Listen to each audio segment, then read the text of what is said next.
Bismillahirrahmanirrahim.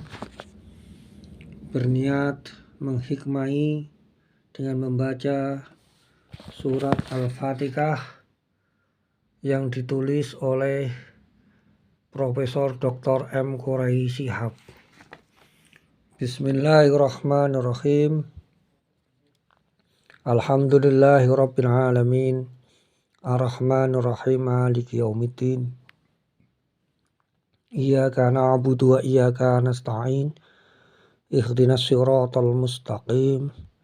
Siratal ladzina an'amta 'alaihim ghairil maghdubi 'alaihim waladdallin. Amin. Artinya, dengan nama Allah yang Maha Pengasih lagi Maha Penyayang. 1. Segala puji bagi Allah Tuhan semesta alam. 2. Maha Pemurah lagi Maha Penyayang. 3.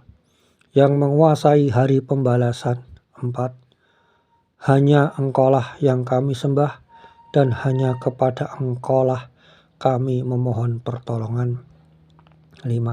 Tunjukilah kami jalan yang lurus. 6.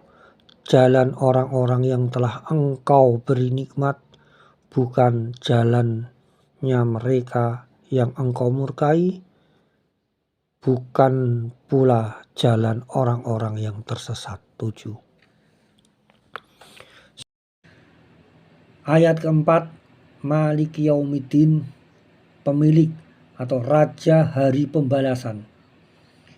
Ibrahim bin Umar al-Baihaqi 896 Hijriah, seorang pakar Al-Quran khususnya dalam bidang rahasia urutan ayat-ayat dan surat Al-Quran, menulis dalam tafsirnya rahasia penempatan ayat 4 ini setelah ayat tentang pemeliharaan dan pendidikan Allah yang Maha Rahman dan Rahim itu.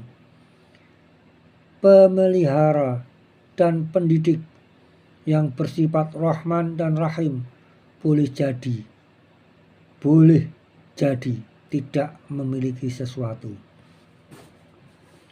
Sedangkan sifat Tuhan tidak dapat wujud tanpa kepemilikan dan kekuasaan.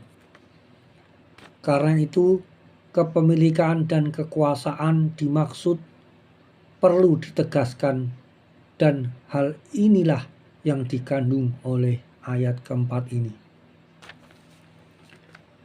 Ada dua bacaan populer dan sah menyangkut ayat 4 ini, yaitu ada yang memanjangkan mim dibaca Maliki yang diartikan pemilik. Ada pula yang memendekkannya dibaca Maliki yang berarti raja. Seorang pemilik belum tentu menjadi raja. Sebaliknya, pemilikan seorang raja biasanya melebihi pemilikan pemilik yang bukan raja.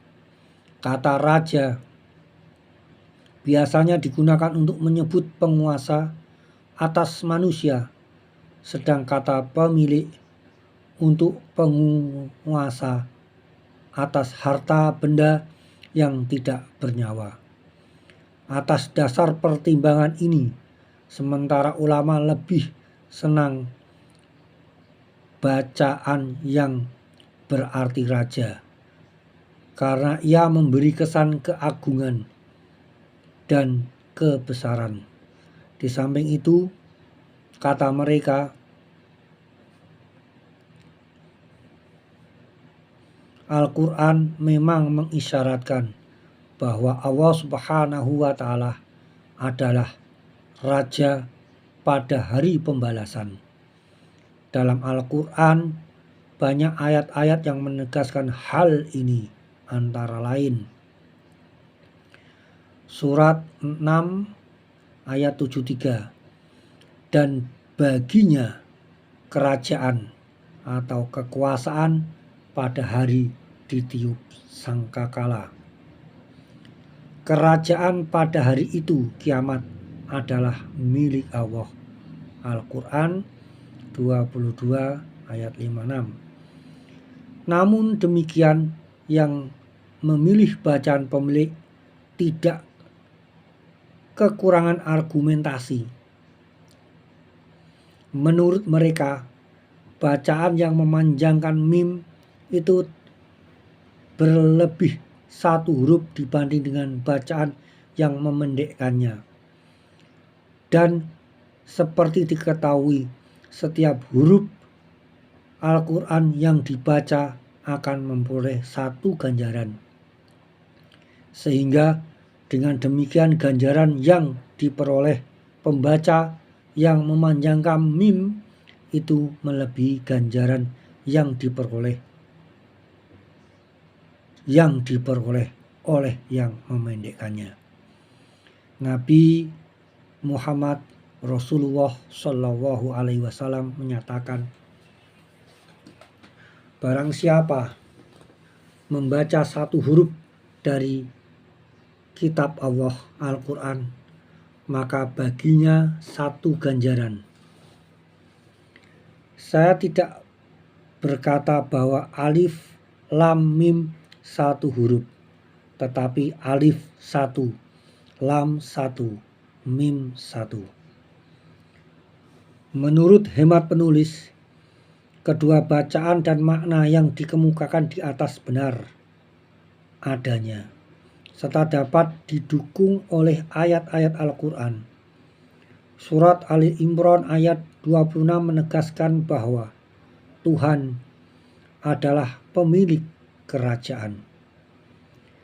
Dengan demikian, Dia adalah pemilik sekaligus raja yang memberi dan mencabut kekuasaan raja-raja, penguasa-penguasa di dunia ini. Wahai Tuhan yang memiliki kerajaan, Engkau beri kerajaan kepada orang-orang yang Engkau kehendaki, dan Engkau cabut kerajaan dari orang yang Engkau kehendaki. Yaum dan ahdin.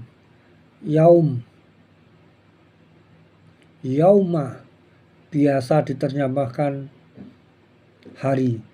Kata ini terulang di dalam Al-Quran sebanyak hari-hari dalam setahun, 365 kali.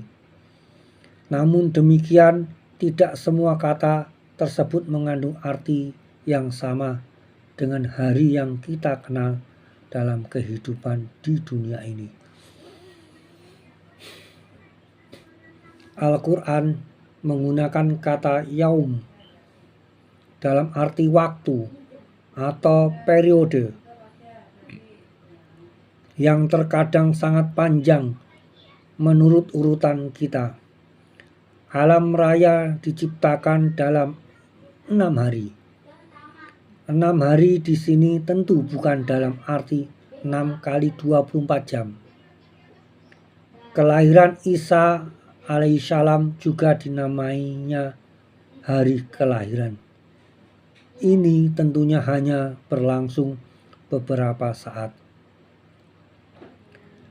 Kata ad-din, bahkan semua kata yang terdiri dari huruf-huruf yang sama, walaupun dengan bunyi harokat yang berbeda, seperti din, agama, atau dain, utang, dan dana, yadinu, menghukum.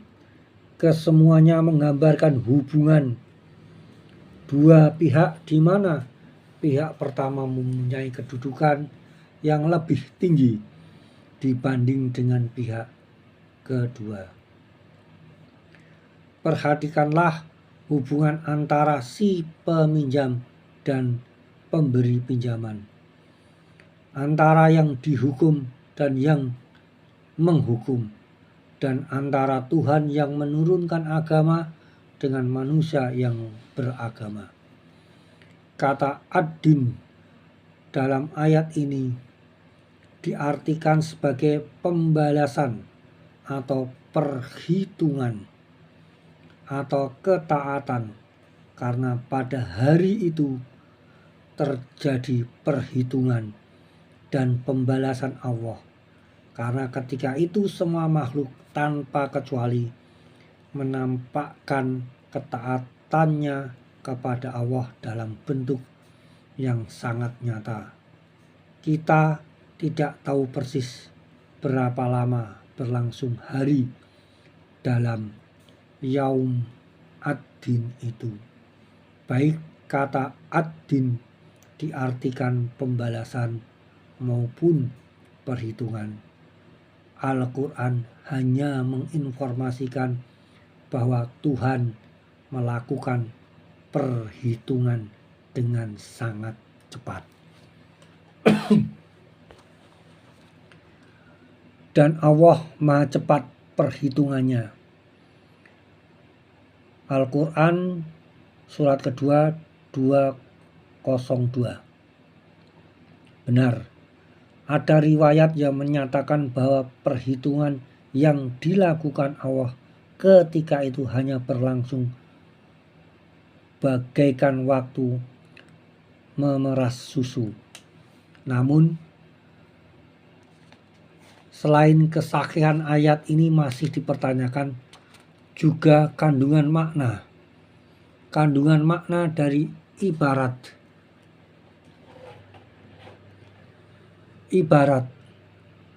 tersebut tidak dapat dipastikan, sama halnya dengan firman-Nya.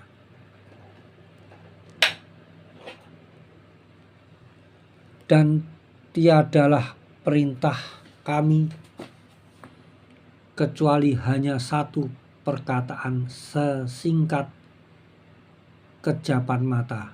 Al-Quran 54 ayat 50. Balasan yang akan diberikan pun tidak dapat dipastikan berapa lama berlangsungnya. Informasi yang diperoleh dari Al-Quran hanyalah bahwa ganjaran surgawi bersifat kekal, sedang siksa neraka ada yang kekal, ada pula yang sementara.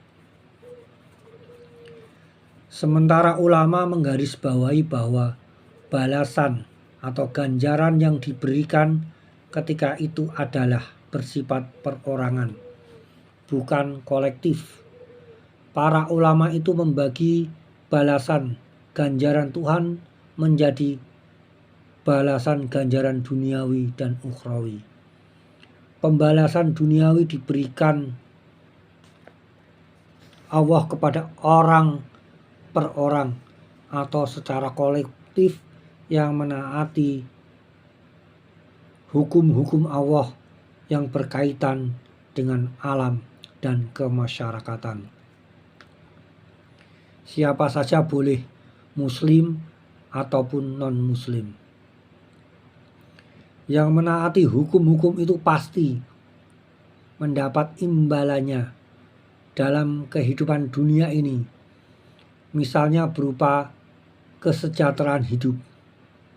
Sebaliknya, yang tidak mengindahkan hukum-hukum itu akan mengalami penderitaan hidup di dunia ini pula.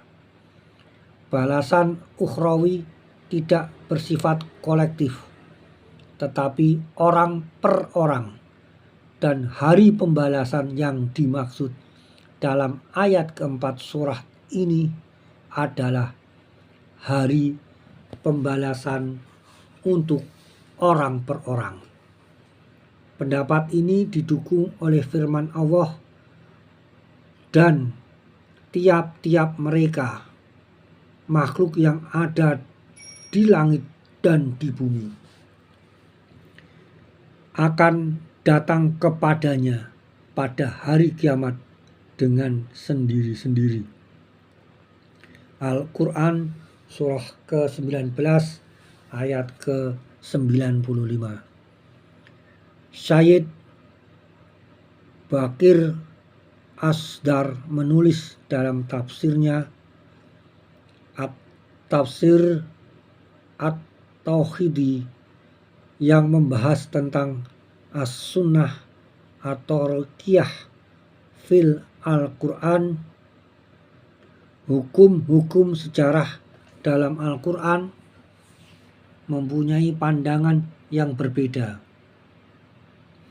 Menurutnya, di hari kemudian nanti akan ada pula pertanggungjawaban yang bersifat jamaiyah atau kolektif. Kalau ayat 50 surat Maryam yang dikutip di atas berbicara tentang tanggung jawab perorangan, maka ayat 28 surat Al-Jasiyah berbicara tentang tanggung jawab kolektif itu. Dan pada hari itu kamu lihat tiap-tiap umat berlutut. Tiap-tiap umat dipanggil untuk mempertanggungjawabkan buku catatan amalannya. Pada hari ini kalian diberi balasan terhadap apa yang telah kalian kerjakan.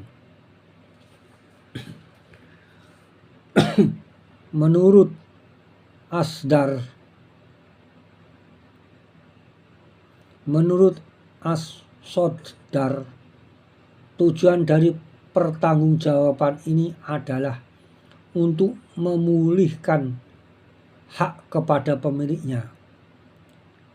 Karena tidak jarang hubungan-hubungan dalam suatu masyarakat berjalan sangat timpang. Seseorang yang tertindas mungkin saja semestinya menduduki tempat yang setinggi-tingginya. Nah, disinilah pertanggungjawaban itu dibutuhkan. Karena itu, semua pihak yang terlibat dikumpulkan dan setelah putusan dijatuhkan, terjadilah apa yang dinamai Al-Quran Yaum Al-Tahabun,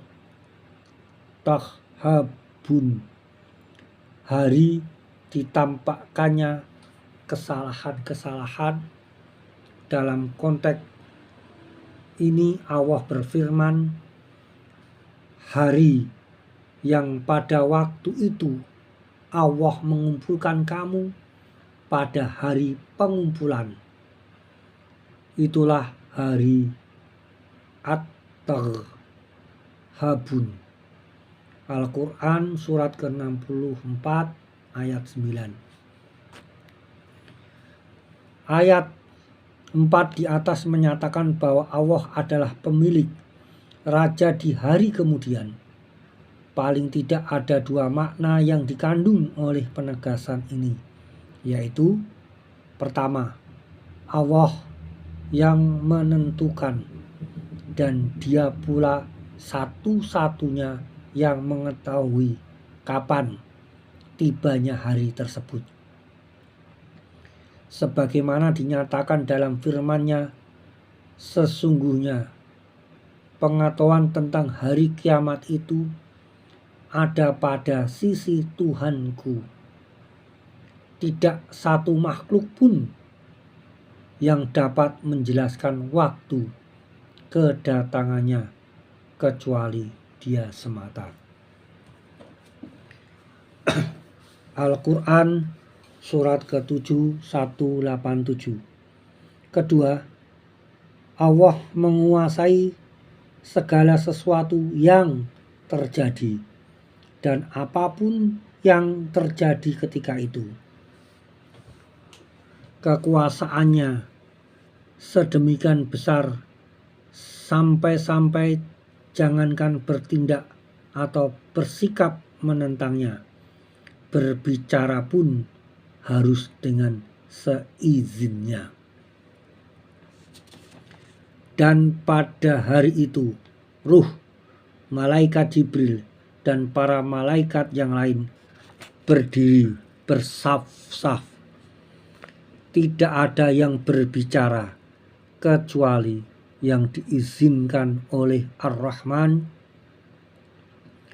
dan dia mengucapkan kata-kata yang benar. Al-Quran 78.238. Sedemikian mencekam keadaan ketika itu sehingga kamu tidak mendengar kecuali bisik-bisikan saja. Al-Quran 20:108. Kalau dipertanyakan mengapa ayat ini tidak berbunyi yang menguasai hari akhirat dan hari dunia, bukankah Tuhan menguasai pula hari dunia ini? Maka jawabannya terletak pada makna yang dikandung oleh kata maliki. Maliki seperti yang dikemukakan di atas, yakni bahwa ketika itu kekuasaan dan kerajaan Tuhan sedemikian menonjol sehingga tidak satu makhluk pun yang tidak merasakannya dan tidak satu pun yang berani membangkang, serta tidak sesaat pun terlintas dalam benak kemampuan atau kehendak untuk mengingkari kekuasaan Allah. Berbeda halnya dengan kekuasaan dan kerajaannya dalam kehidupan ini. Walaupun Allah juga penguasa dan raja dalam kehidupan dunia ini, tidak semua makhluk menyadari kekuasaan dan kerajaannya. Ada saja di antara mereka yang membangkang, bahkan mengaku sebagai Tuhan. Semua yang dikemukakan di atas didasarkan pada pengertian kalimat Yaum ad-Din sebagai hari pembalasan di akhirat nanti. Sementara itu Mufassir Al-Baihaqi 1480 Masehi, seorang ulama besar, walaupun menerima pendapat tersebut, namun menanamkan pengertian di atas sebagai pengertian lahiriah, sedangkan pengertian batiniahnya melebihi apa yang dikemukakan di atas. Sebelum menjelaskan pandangannya tentang makna batiniah ayat keempat ini, terlebih dahulu ia menegaskan arti yaum, hari, dengan mengutip pendapat ulama lain, yakni Al-Harari.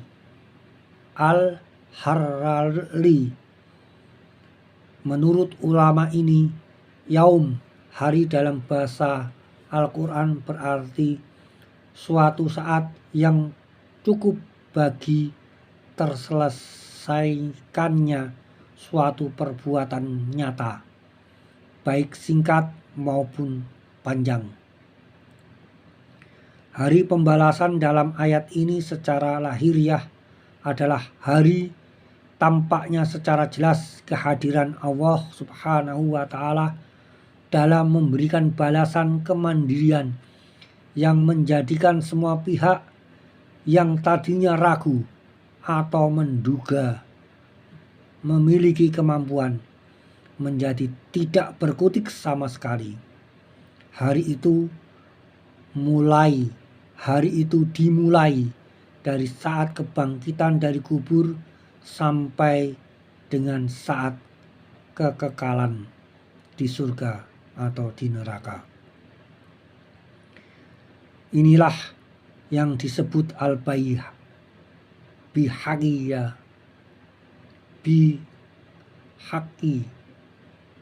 Inilah yang disebut Al-Baihaqi sebagai makna lahiriahnya.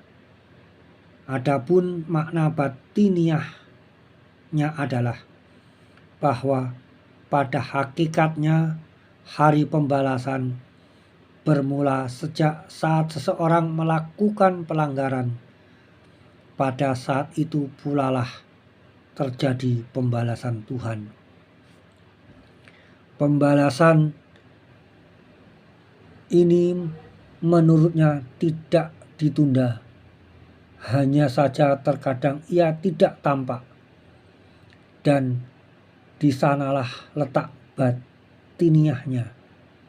Karena itu tulisnya lebih jauh. Baginda Nabi Muhammad SAW bersabda, apabila seseorang berdosa, diteteskan ke dalam hatinya suatu titik hitam. Titik hitam ini adalah pembalasan Tuhan. Selanjutnya semua malapetaka yang terjadi di dunia melalui tangan makhluk-makhluk Allah pada hakikatnya adalah pembalasan Tuhan. Walaupun orang-orang yang lengah melemparkannya kepada perbuatan manusia.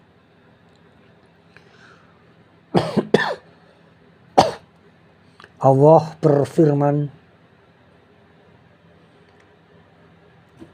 dan apa saja dan apa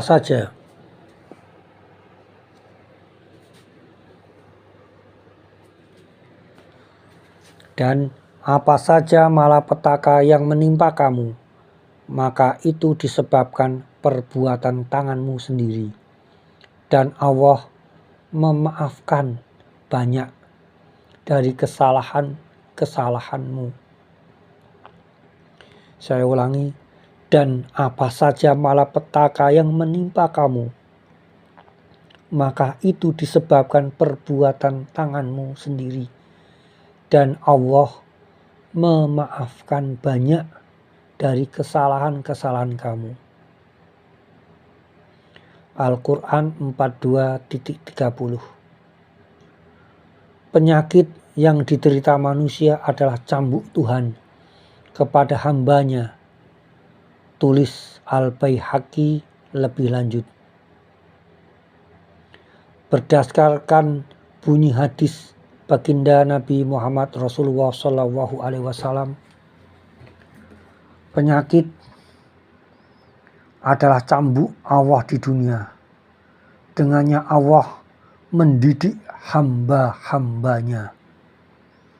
Demikian sebagian dari pesan-pesan yang dikandung oleh ayat ke-4 surat Al-Fatihah ini. Bismillahirrahmanirrahim. Allahumma sholli ala sayyidina Muhammad wa ala ali sayyidina Muhammad. Allahumma anta rabbi la ilaha illa anta khalaqtani wa ana abduka wa ana ala ahdika wa wadika masta'tu. A'udzu bika min syarri ma sanatu. A'udzu bika bi ni'matika alayya wa abu bi dzambi faghfirli fa innahu la yaghfiru dzunuba illa anta.